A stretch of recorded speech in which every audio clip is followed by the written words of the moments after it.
এরকম একটি নৃশংস হত্যাকাণ্ডের পরে, গণহত্যার পরে আজও পর্যন্ত সেই গণহত্যাকারী শেখ হাসিনার কোন রকম অনুশোচনা নাই। রাজনৈতিক দল হিসেবে আওয়ামী লীগের বিচার দাবি করেছি আমরা, আপনারা দাবি করেছেন, তদন্ত পরিচালিত হচ্ছে। মোহিনী চৌধুরীর সেই কবিতা, গান সবাই জানেন, এই জাতীয় অনুষ্ঠানে সবাই আবৃত্তি করেন। মুক্তির মন্দিরে সোপানে তোলে কত প্রাণ হলো বলিদান, লেখা আছে অশ্রু জলে। আরো কয়টি লাইন আছে। তাদের অনেকেই যারা স্বর্গগত, তারা এখনো জানে স্বর্গ থেকে প্রিয় মাতৃভূমি। আমরা কি সেই মাতৃভূমি বানানোর প্রত্যয় ব্যক্ত করব না? পরিকল্পনা নেব না? একটা ভস্মের উপরে দাঁড়িয়ে আমরা রাষ্ট্রের দায়িত্ব পেয়েছি, জনগণ দিয়েছে। সেই ভস্মের মধ্যে কিছু নেই। সারা বাংলাদেশের অর্থনীতি ফোকলা অবস্থা, ব্যাংকিং খাত লুটপাট হয়ে গিয়েছে, 30 লক্ষ কোটি টাকা পাচার হয়ে গিয়েছে। দাবি আমাদের অনেক, জাতির প্রত্যাশা অনেক, অ্যাসপিরেশন অনেক, স্কাই ইজ দ্য লিমিট। কিন্তু আমাদেরকে বাস্তবতায় আসতে হবে। আমাদের অর্থনৈতিক ভিত্তি কোথায়? আমাদের নেতা যে পরিকল্পনা করেছেন, আমরা যে বাজেট দিয়েছি 9,37,000 কোটি টাকা, 38,000 কোটি টাকার বাজেট, সেই বাজেট বাস্তবায়নের মধ্যে কি আছে? এই সমস্ত সামাজিক নিরাপত্তা খাতগুলো আছে। আমরা যে সমস্ত বিষয় অ্যাড্রেস করতে চাই, সেই বিষয়গুলো যদি আমরা বাস্তবায়ন করতে চাই, তাহলে আমাদের ঐক্যবদ্ধ থাকতে হবে, আমাদেরকে সহযোগিতা করতে হবে। আমরা শুধু চাই চাই আর চাই করতে পারবো না। আমাদের প্ল্যান আছে, আমাদের পরিকল্পনা আছে, কিন্তু আমাদের সেই আর্থিক সামর্থ্য অর্জন করার জন্য আমাদেরকে সময় দিতে হবে। সেই পরিকল্পনা বাস্তবায়নের জন্য নেতৃত্বের হাতকে শক্তিশালী করতে হবে। আমি যেহেতু জুলাইয়ের উপরে কথা বলতে এসেছি, কিছু পর্দার আড়ালের কথা আজকে অবমুক্ত করতে চাই। আমি, আমার নেতা জনাব তারেক রহমান, দুজনেই আমরা নির্বাসিত ছিলাম। আল্লাহর কি মহিমা, যদি আমরা নির্বাসিত না থাকতাম, হয়তো এই জুলাইয়ের মতো একটা অভ্যুত্থান সফলভাবে সমাপ্ত করা সম্ভব হতো না। এটাই হচ্ছে পর্দার অন্তরালের কথা। কোনোদিন আমরা ঘুমাইনি।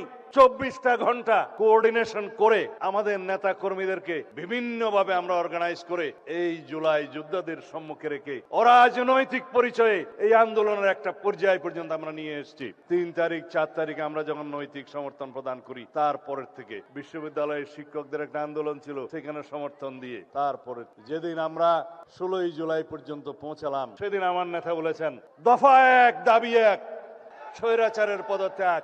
অন্য কোনোভাবে এই সমস্যার সমাধান হবে না। আজকে যারা জুলাই যোদ্ধাদের নেতৃত্ব দাবি করেন, তাদের অনেকেই সেদিন বলেছিল আমাদের কোনো রাজনৈতিক দাবি নাই, আমাদের দাবি বৈষম্যহীন এই ছাত্র আন্দোলনের দাবি, কোটা বৈষম্য দূর করতে হবে, সেটাই ছিল তাদের বক্তব্য। আমরা ধীরে ধীরে আমরা জানি স্বৈরাচারকে গদিতে রেখে বৈষম্যহীনতার বাংলাদেশ প্রতিষ্ঠা করা যাবে না। বাত ব্যথা, প্যারালাইসিস কিংবা আর্থ্রাইটিস, আধুনিক ফিজিওথেরাপি ও পুনর্বাসন চিকিৎসায় নির্ভরযোগ্য নাম ডিপিআরসি। তাদেরকে আমরা বোঝাতে সক্ষম হয়েছি, কিন্তু তাদের সেই সাহস ছিল না। আমরা রাজনৈতিকভাবে সমগ্র বাংলাদেশের সকল মানুষকে ঐক্যবদ্ধ করে শত সহস্র শহীদের রক্তের এই স্রোতের মধ্য দিয়ে আমরা এই জায়গায় এসেছি। আজকে এই বাংলাদেশ রক্তে রঞ্জিত হয়েছে, এই মানচিত্র রক্তে রঞ্জিত হয়েছে। শহীদের রক্তের উপর দাঁড়িয়ে আমরা বিজয় অর্জন করেছি 5ই আগস্ট। সেখানে রাজনৈতিক পরিচয়ে যদি বিভাজন করি, তাহলে সর্ববৃহৎ অংশটি থাকবে জাতীয়তাবাদী ছাত্র দলের, যুব দলের, বিএনপির অঙ্গ সংগঠনের 450-ও বেশি। জাতিসংঘের যে রিপোর্ট, সেই রিপোর্টে 1400-র কথা বলা আছে, কিন্তু অফিসিয়ালি বিভিন্ন পত্রিকা এবং জরিপে 700 থেকে 800-র মতো খতিয়ান পাওয়া যায়। বাকিগুলো গেল কোথায়? কারণ শহীদের খতিয়ান হসপিটাল রক্ষা করতে পারে নাই, তাদের ডকুমেন্ট পর্যন্ত গায়েব করে দেওয়া হয়েছে, তাদেরকে দাফন করা হয়েছে যেন বেওয়ারিশ লাশ হিসেবে। আজকে স্বজনরা তার কবরের সন্ধান করে আমরা দিতে পারি না। এরকম একটি নৃশংস হত্যাকাণ্ডের পরে, গণহত্যার পরে আজও পর্যন্ত সেই গণহত্যাকারী শেখ হাসিনার কোন রকমের অনুশোচনা নাই। তারা জুলাই যোদ্ধাদেরকে অপরাধী হিসেবে তকমা দিচ্ছে। বাংলাদেশের এই গণ অভ্যুত্থানকে তারা বলছে একটা জঙ্গি তকমা দিচ্ছে। বাংলাদেশে নাকি জঙ্গিবাদের মধ্য দিয়ে তাদের রাষ্ট্র ক্ষমতা ছিনিয়ে নেওয়া হয়েছে। এর চাইতে লজ্জাস করার কিছু নেই। তাদের মধ্যে অনুশোচনাও নেই, তারা দুঃস্বীকারের সেই অবস্থাও তাদের নেই, সেই ইতিহাসেই তাদের নেই। তারা উল্টো বিদেশে বসে বাংলাদেশে এখন নাকি গণতান্ত্রিক সরকারের বিরুদ্ধে বিভিন্ন রকমের ষড়যন্ত্র করছে।